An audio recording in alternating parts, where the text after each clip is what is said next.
now we are talking about contacting spirits safely, as the title kind of suggests. We are with Cosmic. He was just on here for the readings, but nobody asked for a reading, so it turned into a deep astrological section there. If anybody doesn't know him, well then here he is. Cosmic just gave a little to do. Okay, I am Dr. Cosmic Nawaji. I am a spiritual practitioner of the African diasporic traditions, aka Hoodoo Conjure Root Work. I was born a seer. I began seeing in the spirit world, in the invisible world, at the age of 7 years old, after which I began training as a spiritualist at the age of 8. And so I've got a little over 15 years of experience dealing with the invisible world and the supernatural dimension, on one level or another. So, people, please do share this out. This is going to be a pretty fucking helpful conversation, because there are a lot of you, me, and all of us included, who are entering some practices that are probably a bit ahead of our league there, without knowing why, and we're getting ourselves into a lot of trouble.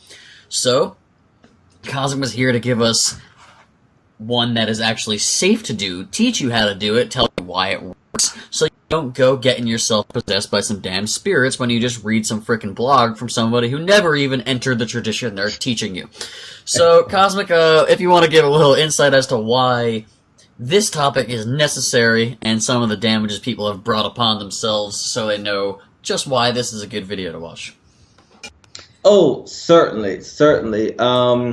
About this time last year, I began to compile some information because at that point in time, I really felt led to do a lot of classes through Periscope and other live streaming media. And I was going to do my spiritology class February of this year, February 2017. However, life happened, and so that didn't go through. But as the year went on, I began to, as I was on Periscope, I would get a lot of shares, right, to different people's streams. And a lot of them would be like ghost type streams, right? They would have an app and they would go to a cemetery or a haunted place or what have you. I mean, people would have, 80, 90, 100, 120 people easy as they're doing kind of their Ghostbuster type of stream. And while watching it, a lot of people, they were excited, they were stirred up by it. I kind of was really turned off a lot by it. I was very uneased by the practices I saw. They were very kind of willy-nilly. There wasn't any type of protocol that I could see that were being followed. So it really began to say, okay, this is not the best way to go about this. And then what really struck me was that people that I knew, people that I followed myself on Periscope, also began to do this. They would get a little app on their phone, and they would go out to here and go out there and want to contact a deceased person or what have you. And I said, okay, instead of ranting and railing about, this is wrong, this is bad, why not be informative and come on a platform and share some information that will, people can still do it, but do it in a very safe way. Wonderful. Now, yeah, that makes a lot of sense. It's if you're gonna go, yes, no notification, that would make sense. I am on the computer, so I don't know if that actually makes a difference. But I don't get any notifications for anybody else, so I would sit there and go on their page and refresh. Hopefully I catch them while they're live. But yeah, thanks for joining, Stacy and Maite. Yeah, it's you're not gonna go to a plumber, or you're not gonna fix your pipes if you don't know how to plumb. You're gonna go to the guy who knows what the hell he's doing. And that would make doubly more sense when you're dealing with stuff that can operate through and above the body in the physical world, and that actually goes a step above that. It's the controller of it, so you're gonna want to actually do things right. For plumbing, although it's really inconvenient, it is still just a backup toilet that will be disgusting to clean up later because you messed it up. With spiritual matters, you might just find yourself with, especially something like raising a spirit, the wrong one that is interfering with your life, and if you've ever had something like that happen, you realize they could really tear shit up. And the crazy part is, they often don't do it in ways that are really obvious. They'll just slowly milk your life away and cause inconvenience after inconvenience. Stuff just goes wrong in ways that seems impossible to go wrong.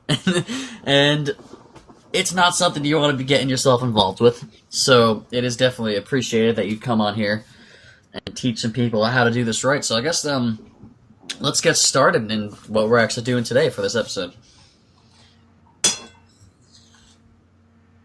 Yes, certainly. So where do you want to begin? Because guys, those of you who do not know, this actually further evolved out of a previous conversation I had with Joe about a week or two ago on this, in which we spent a couple of hours dialoguing and demonstrating how to do spirit contact in a very effective way, but also in a very safe way. One thing I would tell people about spiritual practices of this nature is that you want a system that's both safe and effective. It does you no good for it to be safe, but you get no results, or that you get very vivid results, but at a great risk. So you want something that's going to be both safe and effective, and this is how that evolved. Yeah, you want to be what the FDA claims they are and actually produce safe and effective stuff. So, I guess we'll get into first what the people hear spirits and they immediately think of mediums and stuff like that. But that is not exactly what we're talking about here. So what is the difference between mediumship and what we're actually doing tonight? So, very good. Very good. So, now to speak about evocation or necromancy. Notice I throw the word necromancy out there. I get a lot of buzzwords. People say, "Oh, that's a bad thing," or the whatever. Devil. Right, the devil. And a lot of that is media, obviously. But mediums and necromancers work on very similar frequencies. There's not much that one can do that the other cannot produce. But they go about it in a slightly different way. This is, again, from my perspective. Like I always say, I'm not a medium. That's one reason why we wanted to invite Stacy in the comments, so she can kind of, balance the conversation, being a medium herself. But one of the things I've learned is that mediumship is a innate gift. Okay, a person's born a medium. And the way they contact spirit is an internal phenomenon. So arise in their mind, etc. And in some cases, the spirit will speak through them. It's a very intimate relationship between them and the non-physical world. Whereas their body or their physicality host the spirit and allow it to express itself, etc. Necromancy is a little bit different. We do reach beyond the veil to open up contact with the supernatural, with the invisible, but it's not done through our bodies. It's not done on an intimate level. And so as far as terms and definitions are concerned, this would be the difference between spirit invocation and spirit evocation. And a lot of times the words are convoluted and they're kind of used inappropriately. Spirit invocation is just what it sounds like. It's to invite a spirit in. And that would mean into your personal space. Okay. And then spirit evocation, that's evocation, is to invite a spirit into the external. Okay. So they can manifest in the external world, not in an internal phenomenon. And that actually brings up a curiosity. So obviously, if you're working with invocation, it seems like if you don't know what you're doing, that would be a bit more dangerous, perhaps.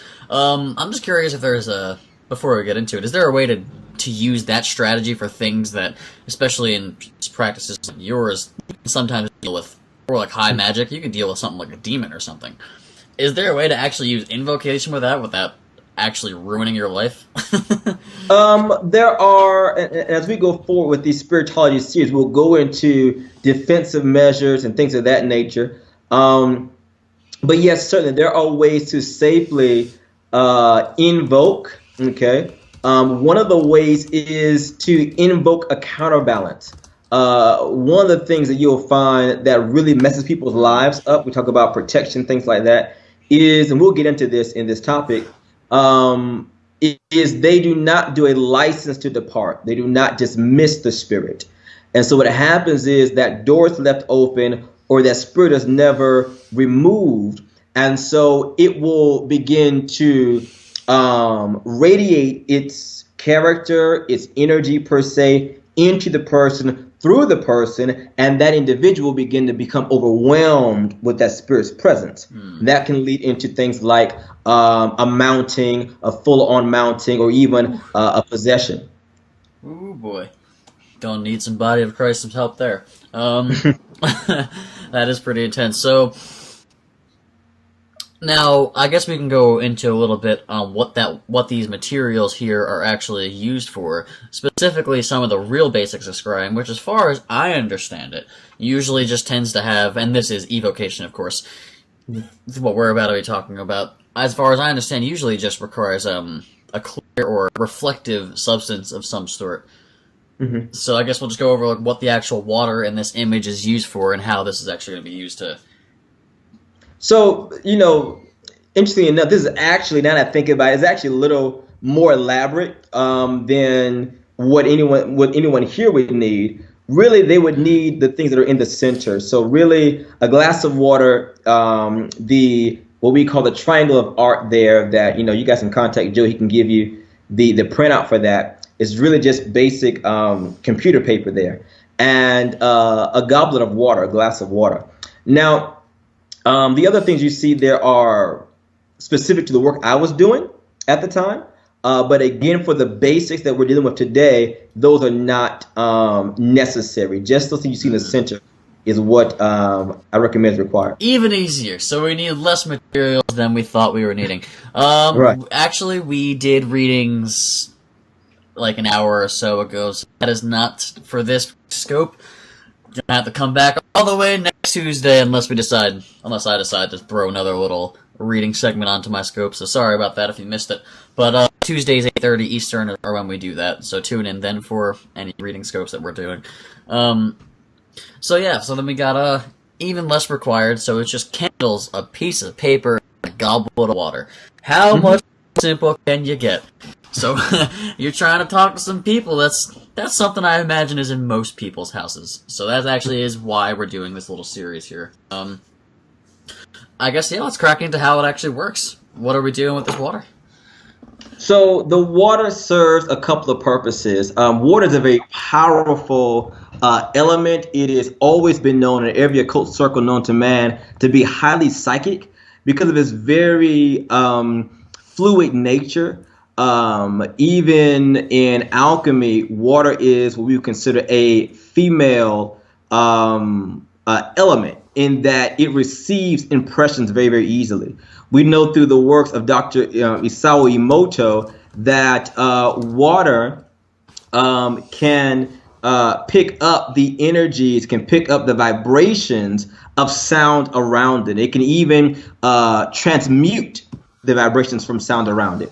So it's a very, very good medium. Most people have it, as you said. Now, in kind of the old school adaptation of this work, and you would have a crystal here. So for those of you out there who are crystal lovers, you guys are in clear quartz crystal. If you happen to have a crystal ball, even more elaborate, all of those things will work here. But in the event you don't have any of those, a glass of water suits fine. Now, as I said, it's also a very good medium as far as it receives. Number two, water is reflexive on its surface.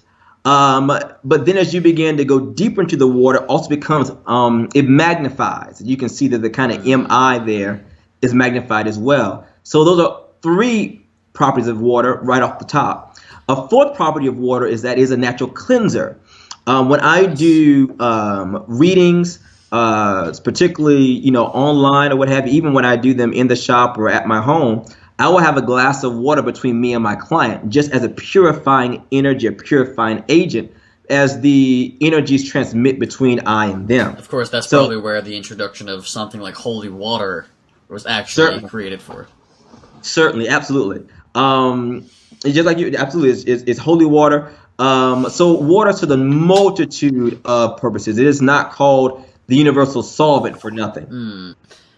Yeah, it is interesting. It definitely is like the element out of the four that is the most receptive. It's the most like feminine in that way. And that's why scientists that have done that stuff in the past, where of course they project certain emotions, intentions, put words along the water, and actually see it solidify and freeze into different shapes. And the more loving and the more positive, that tended to freeze into shapes that were more symmetrical and beautiful. So there is definitely something to water's ability to receive information and hold it for you. And this is it's really interesting. This is why we have water in our bodies, 70+% of it.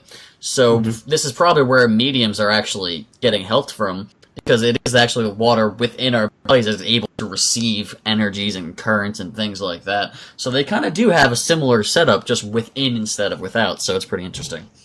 And you think about it, another word for solvent is medium. So it's a universal medium. I think that, this method we're outlining here is good for any type of, I just want to put this out as a disclaimer, good for any type of spirit evocation. However, I'm being very specific in working with higher level spirits such as angels, God forms, things of that nature. I would not recommend using this. I would not recommend working with the Goetia, period, if you are unskilled. Okay. For those who are not familiar, the Goetia would be demons. I recommend higher level spirits such as the dead. That is good, because someone did mention, they did ask, is this baneful magic? I said no, but that might have been a quick to jump on. As far as I understand it, it really depends on what the hell you're using it for. Right. Is this a form of magic in and of itself? As far as like casting a magic spell, not particularly. This is a form of communication. Now you can take this method and implement it into a magical practice if you were, let's say, working with a spirit to accomplish a particular goal, like let's say to get a promotion or something of that nature. That makes sense. So it's better just for communication, wisdom, understanding, and that sort of thing. Certainly, absolutely. Yeah, you'll be amazed. Like I said, as I begin to look on Periscope and other places and see just how prevalent, the Ouija board and the Spirit Box apps and those kind of things were. I mean, it was making my hair stand on end. So this is 100 times safer than any Ouija board and a lot more effective as well. Now that is good to hear, because I see those things and I just fucking shit my pants and said I ain't going near those boards. They don't seem safe. There's too many stories, whether true or not, of people just getting into some bad situations. I'll trust the movies on that one for some reason. They're pulling from some real stuff. Alright, so then what are some of these steps you would take to actually draw this entity and or spirit or whatever you're working with? Because you can use this with planets and stuff as well, right? Yes, you certainly can. The planets, the angels, the God forms, the dead even, ancestors, deceased that have passed on, etc. Nature spirits, you name it. Okay, if it doesn't have a body and it's intelligent, you can probably contact it or have a level of contact through this method. Like, it's a very universal method. Wonderful. Now, as far as the lights that you see there, so you want me to kind of break this down. The lights that you see, the 3 lights there, represent whatever your 3 works for you. Some people it's the Father, Son, the Holy Ghost. Some people it's the elements. Some people it's the goddess, etc. Life, love, and light. However you want to put it out there. But light also, again, attracts notice, right?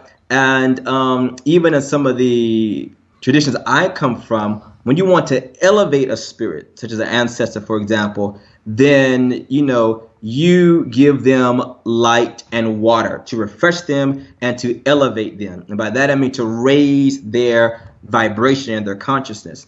So again, that helps to draw in spirits of love and light and of a higher spiritual vibration, a higher resonance. Light also, as you can see there, works to banish the darkness, as it were, right? So this also helps for spirits whom you have not called to stay at bay, and things of that nature. Yeah. Interesting. And then we do have a question that, is this connected to Christianity? And I guess that from my perspective, I would say what you're doing specifically is connected to it, but does that have to be the case for this type of work? Right. So can you be Buddhist and do this? Absolutely. Can you be Hindu and do this? Absolutely. Can you be, can you be atheist and do this? Interestingly enough, yes. If you're looking at the meta magic meta magic theory, which says that's all in your mind anyway, right? I don't necessarily subscribe to that, but even in this method, that will still hold true as well. So it doesn't matter what your spiritual background is, it will still be just as effective. And as I said, you will find great success with working with angels with this this particular system. And Stacey asked, raise yours or theirs. I'm not actually sure which part you're referring to. Now she might be talking about as far as elevate the spirit. It will elevate the spirit. When we do spirit elevations, particularly for people's ancestors, because let's be honest, Uncle Joe had an anger problem, whatever the case may be. And so we can elevate him. One of the things that we use in that form of elevation is water and light. I don't know necessarily how real this comment is, but someone asked, can my cat Missy be contacted? She went missing in August. What happened to her? Yes, so she can be contacted. Like I said, if it was intelligent and is no longer in the flesh, it can be accessed. I'll give you another big thing for this as well, Joe, that I use very often. People ask me a lot, well, how do you get all these good ideas, Doc? My mentor told us about masterminding with the dead. Okay, so imagine if you were able to sit down and dialogue about a new business idea with great minds who've already gone on. That's actually really interesting. So one I find interesting that you could actually use it for animals. That's very surprising. That's interesting. But they would have to be deceased. Okay, that makes sense. So if you actually literally do want to find out what happened to your cat, you can go to @CosmicNoology. It'll be a different work, and I recommend putting that in his hands. But you can probably find out what actually happened, or at least get you some insights into that. But that is a very good point you bring about masterminding, because I know Napoleon Hill used to do it, but he only did it through visualization, where he started having these meetings with people that he set up. At first, he was just using it as subconscious programming and affirmation, and then eventually they began to take lives of their own and take on the personality of the real historical figures and actually interact in ways he wasn't even controlling anymore. So he had a legit mastermind with them. But this is actually a way to probably speed boost that process and know that you're actually getting the right thing. Certainly. And this is one of the reasons why what I do like about evocation, even outside of visualization, is that there is a very realness and tangibility to what begins to happen in the triangle of art. In your mind, you can kind of make yourself think anything and say it's X, Y, and Z. But that's also one of the issues that mediums have, is separating themselves from the entity. Is this me thinking this thought, or is this them saying this thought? Do I want to say it, or do they want to say it? And so evocation cuts that down tremendously. That is a very good point. I certainly struggle with that. That's one of the things that this type of thing helps me. Yeah. Some people can separate that better, and they are more sensitive in that way. I've always needed a bit more tangible stuff. I'm not as good at just having it all within me. I'm getting better at it, but I wasn't necessarily gifted in the discrimination of that sort of thing, so it's definitely helpful to have something outside, that, like a little verification test, so I don't just pull out the wrong person. So, alright, so then I guess what is step one of actually using this in order to contact? I know there's certain prayers and things like that.